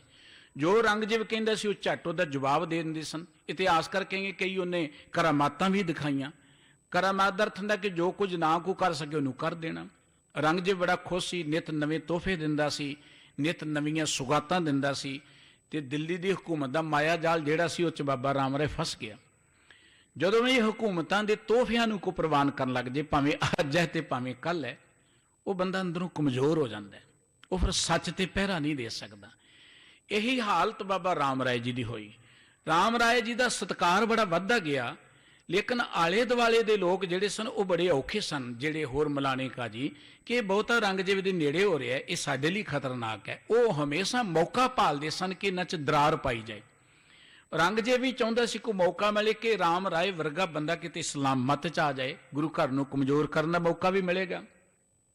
ਇੱਕ ਦਿਨ ਇੱਕ ਕਾਜੀ ਨੇ ਸਵਾਲ ਕੀਤਾ ਕਿ ਗੁਰਬਾਣੀ 'ਚ ਲਿਖਿਆ, ਮਿੱਟੀ ਮੁਸਲਮਾਨ ਕੀ ਪੇੜਾ ਪਈ ਕੁਮਿਹਾਰ, ਘਰ ਭਾਂਡੇ ਇੱਟਾਂ ਕੀ ਜਲਦੀ ਕਰੇ ਪੁਕਾਰ, ਜਲ ਜਲ ਰੋਵੇ ਬਪੜੀ ਝੜ ਝੜ ਪਵੇ ਅੰਗਿਆਰ। ਇੱਥੇ ਤੇ ਮੁਸਲਮਾਨ ਮਤ ਦੀ ਤੋਹੀਨ ਆ, ਤੁਸੀਂ ਇਹਦੇ ਬਾਰੇ ਕੀ ਕਹਿੰਦੇ ਹੋ? ਔਰੰਗਜ਼ੇਬ ਦੇ ਸਾਹਮਣੇ ਇਹ ਗੱਲ ਕੀਤੀ। ਵੈਸੇ ਵੀ ਔਰੰਗਜ਼ੇਬ ਪੰਜਾਬੀ ਜਾਣਦਾ ਸੀ। ਔਰੰਗਜ਼ੇਬ ਸੁਲਤਾਨਪੁਰ ਯੂਨੀਵਰਸਿਟੀ 'ਚ ਪੜ੍ਹਿਆ। ਸੁਲਤਾਨਪੁਰ ਜਿੱਥੇ ਗੁਰੂ ਨਾਨਕ ਸਾਹਿਬ ਕਦੀ ਰਹਿੰਦੇ ਸਨ, ਇੱਥੇ ਬਹੁਤ ਵੱਡੀ ਇਸਲਾਮਾਬਾਦ ਦੀ ਯੂਨੀਵਰਸਿਟੀ ਸੀ। ਇਹ ਬਹੁਤ ਵੱਡਾ ਘੁੱਗ ਵਸਦਾ ਸ਼ਹਿਰ ਸੀ, ਰਿਆਸਤ ਸੀ ਪੰਜਾਬ ਦੀ, ਬੜੀ ਤਗੜੀ ਰਿਆਸਤ। ਦੌਲਤ ਖਾਂ ਇੱਥੇ ਦਾ ਨਵਾਬ ਸੀ ਪਹਿਲਾਂ। ਔਰੰਗਜ਼ੇਬ ਗੁਰਬਾਣੀ ਬਾਰੇ ਹੋਰ ਵੀ ਬਹੁਤ ਕੁਝ ਜਾਣਦਾ ਸੀ। ਔਰੰਗਜ਼ੇਬ ਨੇ ਕਿਹਾ ਕਿ ਇਹਦਾ ਜਵਾਬ ਦਿਓ, ਇੱਥੇ ਇਸਲਾਮਾਬਾਦ ਦੀ ਤੋਹੀਨ ਆ। ਹਾਲਾਂਕਿ ਇੱਥੇ ਤੋਹੀਨ ਨਹੀਂ ਹੈ, ਇੱਥੇ ਸੱਚ ਬਿਆਨ ਕੀਤਾ ਹੈ ਕਿ ਮੁਸਲਮਾਨ ਮੱਤ ਵਿੱਚ ਇਹ ਗੱਲ ਕਹੀ ਜਾਂਦੀ ਕਿ ਮੁਰਦੇ ਨੂੰ ਸਾੜਿਆਂ ਜਿਹੜਾ ਹੈ ਨਾ, ਉਹ ਦੋਜ਼ਖ ਨੂੰ ਜਾਂਦਾ ਹੈ। ਤੇ ਸਤਿਗੁਰੂ ਜੀ ਨੇ ਇੱਕ ਗੱਲ ਕੀ, ਜਿਹੜੀ ਕਬਰ ਹੁੰਦੀ ਹੈ ਨਾ, ਜਿੱਥੇ ਕਬਰਾਂ ਦੀ ਮਿੱਟੀ ਬੜੀ ਚੀਕਣੀ ਹੁੰਦੀ ਹੈ, ਉਸ ਮਿੱਟੀ ਨੂੰ ਲਿਆ ਕੇ ਘੁਮਿਆਰ ਭਾਂਡੇ ਬਣਾਉਂਦਾ ਹੈ, ਉਹਨੂੰ ਆਵੇ 'ਚ ਰੱਖਦਾ, ਉਹ ਮਿੱਟੀ ਫਿਰ ਵੀ ਤੇ ਆਵੇ 'ਚ ਸੜਦੀ ਹੈ ਨਾ। ਸਤਿਗੁਰੂ ਜੀ ਨੇ ਕਿਹਾ ਉਹ ਤੇ ਮਿੱਟੀ ਸੜ ਰਹੀ ਹੈ। ਦਰਅਸਲ ਅੱਗ ਵਿੱਚ ਸਾੜਨ ਜਾਣ ਜਾਂ ਦਫਨ ਕਰਨ ਦੇ ਨਾਲ ਕੋਈ ਮਨੁੱਖ ਤੇ ਅਸਰ ਨਹੀਂ ਪੈਂਦਾ। ਬਣਦਾ ਕੀ ਹੈ, ਨਾਨਕ ਜਿਨ ਕਰਤੇ ਕਾਰਨ ਕੀ ਹੈ, ਸੋ ਜਾਣੇ ਕਰਤਾਰ। ਇਹ ਤੇ ਵਾਹਿਗੁਰੂ ਜਾਣਦਾ ਕਿ ਜੀਵਨ ਕੀ ਹੁੰਦਾ, ਦੋਜ਼ਖ ਜਾਂਦਾ ਕਿੱਥੇ ਜਾਂਦਾ। ਬਾਬਾ ਰਾਮ ਰਾਏ ਜੀ ਕਿਉਂਕਿ ਚਮਕ ਦਮਕ ਦੇ ਵਿੱਚ ਕਮਜ਼ੋਰ ਹੋ ਚੁੱਕੇ ਸਨ, ਔਰੰਗਜ਼ੇਬ ਨੇ ਇੰਨੀਆਂ ਕੋ ਉਹਨਾਂ ਨੂੰ ਤੋਹਫੇ ਦਿੱਤੇ, ਇੰਨਾ ਵੱਡਾ ਸਤਿਕਾਰ ਦਿੱਤਾ, ਇੰਨੀ ਰਿਸਪੈਕਟ ਦਿੱਤੀ ਕਿ ਰਾਮ ਰਾਏ ਜੀ ਉੱਥੇ ਸੱਚ ਨਾ ਬਿਆਨ ਕਰ ਸਕੇ, ਝਿਜਕ ਗਏ।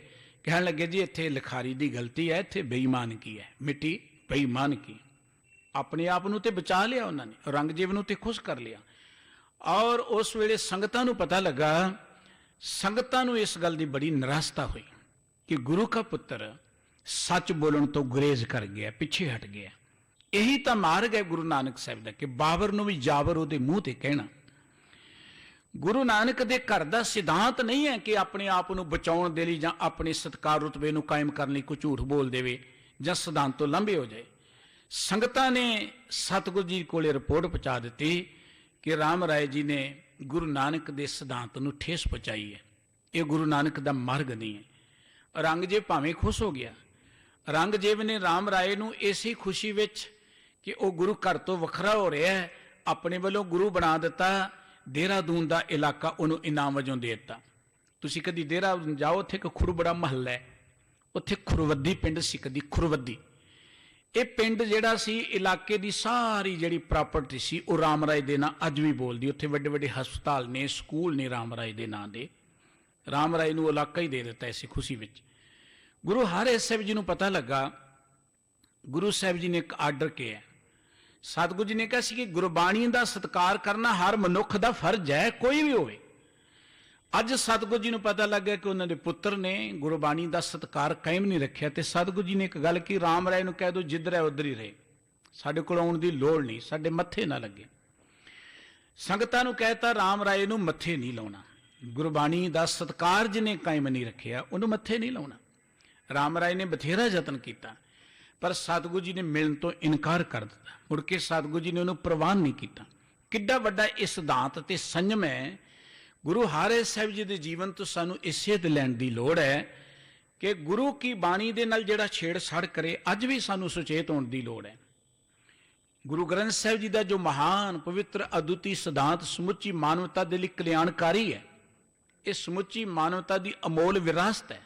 ਇਹ ਗੁਰਬਾਣੀ ਇਕੱਲੀ ਸਿੱਖਾਂ ਦੀ ਨਹੀਂ ਹੈ, ਇਹ ਗੁਰਬਾਣੀ ਇਕੱਲੀ ਪੰਜਾਬੀਆਂ ਦੀ ਨਹੀਂ ਹੈ, ਇਹ ਗੁਰਬਾਣੀ ਸਮੁੱਚੀ ਮਾਨਵਤਾ ਦੀ ਅਮੋਲ ਵਿਰਾਸਤ ਹੈ। ਗੁਰਬਾਣੀ ਨੇ ਸਮੁੱਚੀ ਮਾਨਵਤਾ ਨੂੰ ਜੀਉਣ ਦਾ ਢੰਗ ਦੱਸਣਾ, ਸੁੱਖ ਵਰਤਾਉਣਾ ਹੈ।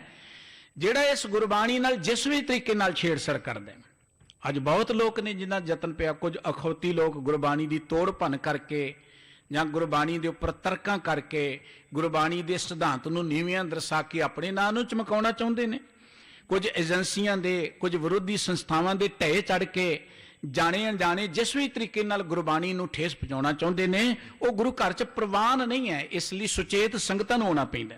ਇਹ ਗੱਲ ਚੇਤੇ ਰੱਖਿਓ, ਜਿਨ੍ਹਾਂ ਦੇ ਕੋਲ ਖਜ਼ਾਨਾ ਹੁੰਦਾ ਹੈ ਉਹਨਾਂ ਦੀ ਜ਼ਿੰਮੇਵਾਰੀ ਬਹੁਤ ਵੱਡੀ ਵੱਧ ਜਾਂਦੀ ਹੈ। ਜਿਨ੍ਹਾਂ ਦੇ ਕੋਲ ਧਨ ਹੁੰਦਾ ਹੈ ਉਹਨਾਂ ਨੂੰ ਸੁਚੇਤ ਰਹਿਣਾ ਪੈਂਦਾ। ਜੇ ਧਨ ਹੈ ਤੁਸੀਂ ਸੌਂ ਗਏ ਹੋ ਤੇ ਉਹ ਧਨ ਲੁੱਟਿਆ ਜਾਏਗਾ ਤੁਹਾਡਾ। ਜੇ ਗੁਰੂ ਨਾਨਕ ਸਾਹਿਬ ਜੀ ਨੇ ਇੰਨਾ ਅਮੋਲ ਖਜ਼ਾਨਾ ਸਾਨੂੰ ਦਿੱਤਾ ਹੈ, ਸਾਨੂੰ ਉਸ ਖਜ਼ਾਨੇ ਦੇ ਵਾਰਸ ਹੋਣ ਦਾ, ਮਾਲਕ ਹੋਣ ਦਾ ਮਾਣ ਦਿੱਤਾ ਹੈ, ਤੇ ਓਡੀ ਵੱਡੀ ਜ਼ਿੰਮੇਵਾਰੀ ਸਾਡੀ ਬਣ ਜਾਂਦੀ ਹੈ ਕਿ ਆਪਾਂ ਗੁਰੂ ਕੇ ਇਸ ਮਹਾਨ ਅਦੁੱਤੀ ਖਜ਼ਾਨੇ ਨੂੰ ਸੰਭਾਲ ਕੇ ਕਿਵੇਂ ਰੱਖਣਾ ਹੈ, ਮਨੁੱਖਤਾ ਤੱਕ ਪਹੁੰਚਾਉਣਾ ਕਿਵੇਂ, ਵਰਤਾਉਣਾ ਕਿਵੇਂ। ਔਰ ਜਿਹੜੀਆਂ ਤਾਕਤਾਂ ਅੱਜ ਜਾਂ ਕਦੀ ਵੀ ਇਸ ਗੁਰੂ ਨਾਨਕ ਸਾਹਿਬ ਜੀ ਦੇ ਸਿਧਾਂਤ ਦੀ ਚਮਕ ਦਮਕ ਨੂੰ ਫਿੱਕੀਆਂ ਕਰਨ ਦੇ ਲਈ ਤੁਲੀਆਂ ਨੇ ਜਾਂ ਯਤਨ ਕਰ ਰਹੀਆਂ ਨੇ, ਸਾਨੂੰ ਉਹਨਾਂ ਦੇ ਪ੍ਰਤੀ ਸਾਵਧਾਨ ਹੋਣਾ ਚਾਹੀਦਾ। ਇਹ ਹਰ ਸਿੱਖ ਦੀ ਡਿਊਟੀ ਹੈ। ਗੁਰੂ ਹਰਿ ਸਾਹਿਬ ਜੀ ਮਹਾਰਾਜ ਦਾ ਜੀਵਨ ਸਾਨੂੰ ਇਹ ਸੇਧ ਦਿੰਦਾ ਹੈ ਕਿ ਜ਼ਿੰਦਗੀ ਅੰਦਰ ਸੰਜਮ, ਜ਼ਿੰਦਗੀ ਅੰਦਰ ਪਰਹੇਜ਼, ਸੰਤੋਖ, ਇਹ ਚੀਜ਼ਾਂ ਬਹੁਤ ਜ਼ਰੂਰੀ ਨੇ। ਔਰ ਬਾਬਾ ਰਾਮ ਰਾਏ ਜੀ ਵਰਗੇ ਕੇਵਲ ਦੁਨਿਆਵੀ ਲਾਲਚ ਵਿੱਚ ਆ ਕੇ ਗੁਰੂ ਘਰ ਤੋਂ ਵੱਖਰੇ ਹੋ ਗਏ, ਸਾਰੀ ਜ਼ਿੰਦਗੀ ਝੂਰਦੇ ਰਹੇ। ਅੱਜ ਵੀ ਜਿਹੜਾ ਕਿਸੇ ਲਾਲਚ, ਕਿਸੇ ਤ੍ਰਿਸ਼ਨਾ ਵਿੱਚ ਆ ਕੇ ਗੁਰੂ ਕੇ ਸਿਧਾਂਤ ਨੂੰ ਕਿਸੇ ਵੀ ਤਰੀਕੇ ਦੇ ਨਾਲ ਨੀਵਿਆਂ ਦਰਸਾਉਣ ਦਾ ਯਤਨ ਕਰੇਗਾ, ਹਾਲ ਤੇ ਉਹਦਾ ਵੀ ਰਾਮ ਰਾਏ ਵਾਲਾ ਹੀ ਹੋਏਗਾ। ਰਾਮ ਰਾਏ ਦਾ ਹਾਲ ਆਖਰੀ ਕੀ ਹੁੰਦਾ ਹੈ ਕਿ ਰਾਮ ਰਾਏ ਨੂੰ ਉਹਦੇ ਹੀ ਮਸੰਦ ਜਿਹੜੇ ਨੇ ਦੇਹਰਾਦੂਨ 'ਚ ਜਿਉਂਦਿਆਂ ਸਾੜ ਦਿੰਦੇ ਨੇ। ਗੁਰੂ ਸਾਹਿਬ ਜੀ ਮਹਾਰਾਜ ਨੇ ਸਾਨੂੰ ਇਹ ਸੇਧ ਦਿੱਤੀ, ਪ੍ਰੇਰਣਾ ਦਿੱਤੀ ਹੈ ਕਿ ਆਪਾਂ ਗੁਰੂ ਗ੍ਰੰਥ ਸਾਹਿਬ ਜੀ ਦੀ ਪਵਿੱਤਰ ਬਾਣੀ ਦੇ ਸਿਧਾਂਤ ਨਾਲ ਜੁੜ ਕੇ ਆਪਣੀ ਜ਼ਿੰਦਗੀ ਨੂੰ ਜਿੱਥੇ ਸੁਖੀ ਬਣਾਈਏ, ਉੱਥੇ ਆਪਾਂ ਪਰਿਵਾਰਵਾਦ ਤੋਂ ਉੱਚੇ ਉੱਠ ਕੇ। ਅੱਜ ਬਹੁਤ ਸਾਰੇ ਸਾਡੇ ਆਲੇ ਦੁਆਲੇ ਉਹ ਲੋਕ ਨੇ ਜਿਹੜੇ ਖਵਾਉਂਦੇ ਆਪ ਨੂੰ ਪੰਥ ਦੇ ਬੜੇ ਵੱਡੇ ਠੇਕੇਦਾਰ ਨੇ, ਸਿਰਫ ਆਪਣੇ ਪੁੱਤਰਾਂ ਦੇ ਮੋਹ 'ਚ ਆ ਕੇ ਪੰਥਕ ਸਿਧਾਂਤ ਨੂੰ ਨੀਵਿਆਂ ਕਰ ਦਿੰਦੇ ਨੇ। ਔਲਾਦ, ਰਿਸ਼ਤੇਦਾਰੀਆਂ ਦੇ ਬੰਧਨਾਂ ਵਿੱਚ ਪੈ ਕੇ ਉਹ ਗੁਰਮਤਿ ਸਿਧਾਂਤ ਨੂੰ ਠੇਸ ਪਹੁੰਚਾਉਂਦੇ ਨੇ। ਸਾਨੂੰ ਉਹਨਾਂ ਲੋਕਾਂ ਤੋਂ ਸਾਵਧਾਨ ਹੋਣ ਦੀ ਲੋੜ ਹੈ। ਗੁਰੂ ਹਰਿ ਸਾਹਿਬ ਜੀ ਮਹਾਰਾਜ ਜਿਹੜੇ ਆਪ ਮਹਾਨ ਯੋਧੇ ਸਨ, ਸ਼ਸਤਰਧਾਰੀ ਸਨ, ਮਹਾਨ ਫੌਜ ਦੇ ਮਾਲਕ ਸਨ, ਉੱਥੇ ਗੁਰੂ ਨਾਨਕ ਸਾਹਿਬ ਜੀ ਦੀ ਗੱਦੀ ਤੇ ਹੁੰਦੀਆਂ ਮਹਾਨ ਕੋਮਲ ਭਗਤ ਸਨ। ਉਹਨਾਂ ਨੇ ਸਾਨੂੰ ਗੁਰਬਾਣੀ ਨਾਲ ਜੁੜ ਕੇ ਆਤਮਿਕ, ਸਰੀਰਕ ਤੇ ਸਮਾਜਿਕ ਤੌਰ ਤੇ ਉੱਚੇ ਉੱਠਣ ਦੀ ਪ੍ਰੇਰਣਾ ਕੀਤੀ। ਜਿੱਥੇ ਗੁਰਬਾਣੀ ਦਾ ਬੇਅੰਤ ਪ੍ਰਚਾਰ ਵੀ ਕੀਤਾ, ਗੁਰਬਾਣੀ ਦਾ ਸਤਿਕਾਰ ਕਾਇਮ ਰੱਖਣ ਦੇ ਲਈ ਸਾਨੂੰ ਹਦਾਇਤ ਦਿੱਤੀ, ਉੱਥੇ ਸਤਿਗੁਰੂ ਸੱਚੇ ਪਾਤਸ਼ਾਹ ਜੀ ਨੇ ਉਸ ਸਮੇਂ ਤੇ ਜਦੋਂ ਔਰੰਗਜ਼ੇਬ ਵਰਗੀਆਂ ਕੱਟੜ ਤਾਕਤਾਂ ਹਿੰਦੁਸਤਾਨ ਦੀ ਗੱਦੀ ਤੇ ਬੈਠੀਆਂ ਨੇ, ਉਹਨਾਂ ਦੀਆਂ ਭੈੜੀਆਂ ਨਜ਼ਰਾਂ ਤੋਂ ਬਚਾਉਣ ਦੇ ਲਈ ਕਿੰਨੀ ਸਾਵਧਾਨੀ ਸਤਿਗੁਰੂ ਜੀ ਨੇ ਵਰਤੀ। ਉਸ ਮਹਾਨ ਸਤਿਗੁਰੂ ਜੀ ਦਾ ਅੱਜ ਪਾਵਨ ਪ੍ਰਕਾਸ਼ ਦਿਹਾੜਾ ਹੈ। ਉਸ ਸਤਿਗੁਰੂ ਜੀ ਤੋਂ ਐਸੇ ਗੁਰ ਕੋ ਬਲ ਬਲ ਜਾਈਐ, ਆਪ ਮੁਕਤ ਮੋਹਿ ਤਾਰੇ।